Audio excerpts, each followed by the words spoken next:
Okay, let's just jump right in this time because Andy Cohen, well, he's done it again. He managed to basically set the internet on fire. Oh, yeah.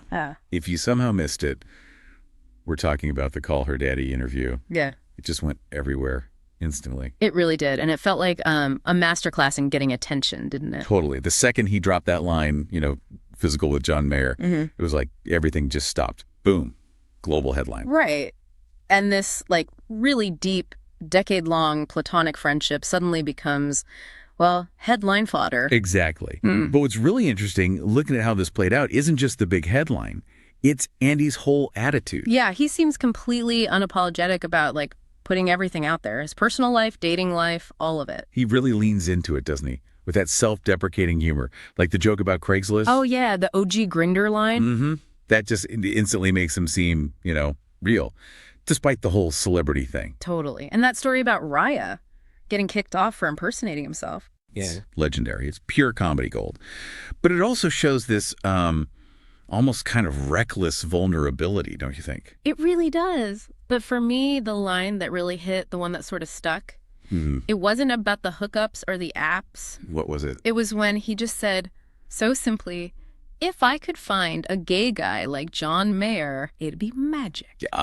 Yes. That felt like the real, the needle drop moment in the whole thing. It captures so much, admiration, maybe some longing, but also just the really complicated truth about connection.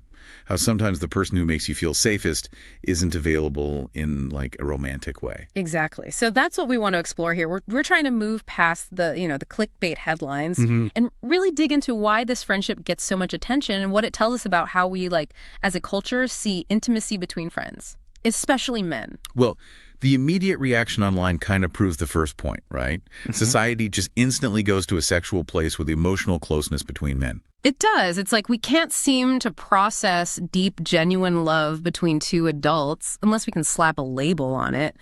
Romantic, sexual, it has to fit a box. It feels really limiting. And honestly, kind of sad. Why can't two people just have this amazing connection built on respect and history and, deep affection? Without the whole world needing to define it for them. Boyfriend, lover, whatever. Right. It points to this, I think, cultural insecurity we have around emotional fluidity. But focusing on Andy's words. Yeah. Him saying John is the blueprint. We need to unpack that. Yeah, blueprint is a strong word. My first thought usually goes to like physical type or something superficial.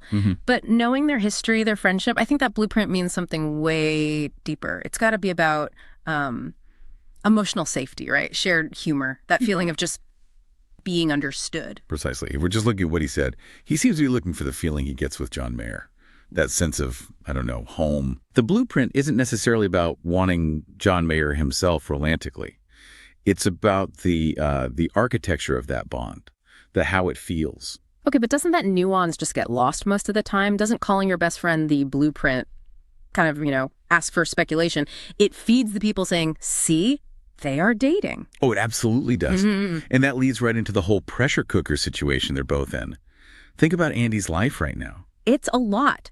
High-profile career, raising 2 little kids by himself, trying to date. The emotional bandwidth required for that is huge. And then you add this layer of intense public scrutiny on top, where every dinner, every hug with your best friend is analyzed like Zapruder film for proof of a secret romance. Yeah, the emotional costs must be just staggering. And how do you even try to form a new connection when that's happening? Exactly. The mental health side of this is huge. You need incredible resilience to stay open and honest when every single interaction is being judged. Right. But what's kind of remarkable is how Andy seems to handle it. He's owning it.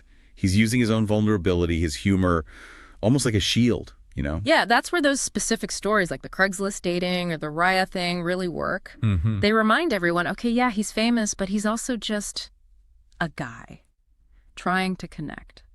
Dealing with awkward apps and rejection like everyone else, it's actually pretty powerful self-awareness. And if you connect that back beneath all the Bravo stuff, all the headlines, there's this real vulnerability there. He talks about being lonely sometimes. He does. He's dealing with getting older, dating, judgment. But he keeps looking for that connection. And maybe that relatability is why people are so fascinated by the Mayer friendship. Because it seems like the one constant, The one safe place and all that noise. It really feels like the ultimate safe harbor. That description he gave. Yeah. Sitting side by side in a booth, laughing arms around each other. Yeah, I remember that visual. That image. That's the definition of deep, supportive love that doesn't need to fit into our narrow little romance box. And that's where this whole thing really pushes against, our cultural norms. We struggle as a society to accept that level of intimacy, the physical closeness, the loyalty, unless it's labeled romantic partner. We really do. This friendship is powerful because it just refuses to fit neatly. And that refusal, that's maybe what we should be celebrating. This friendship is actually helping redefine what deep platonic love between men can look like out in the open. That's a great point. Thinking back like 10 years ago, two famous men, one gay, one straight, being that openly affectionate. Oh, it would have been instant meme fodder, endless jokes, probably really uncomfortable. For sure. But now it feels different. People are still speculating, but there's also this serious discussion happening about love, loyalty, friendship. It feels like real growth, doesn't it? Socially, emotionally, it creates space. Space for more men, whoever they are, to show affection to their friends without worrying constantly about how it's going to be interpreted or judged. Yeah. Platonic intimacy needs its own stage, its own respect. You should be able to hug your friend, say, I love you, without everyone whispering. Exactly. So, okay, pulling it all together, what's the real takeaway here? It's not really about the dating gossip, is it?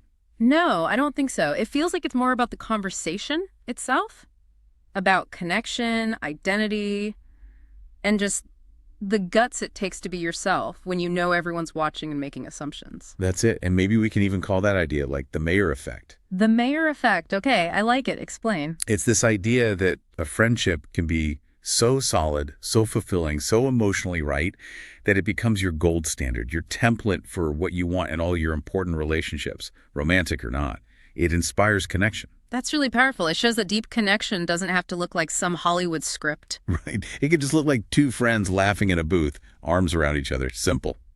So whether you're listening and your team just friends, or you're secretly hoping for something more. Right. The reality is connection is messy. It's beautiful.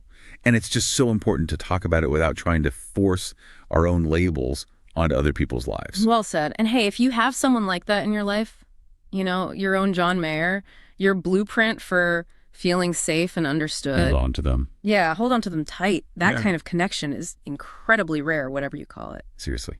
But maybe the final thought to leave you with is this. You don't need your life, your love, your friendships to fit some perfect, predefined mold the world gives you. Whether it's friendship, romance, parenting, just accepting yourself. If it feels right, if it brings you joy and connection and safety, it all counts. It's all valid. Absolutely. It all counts.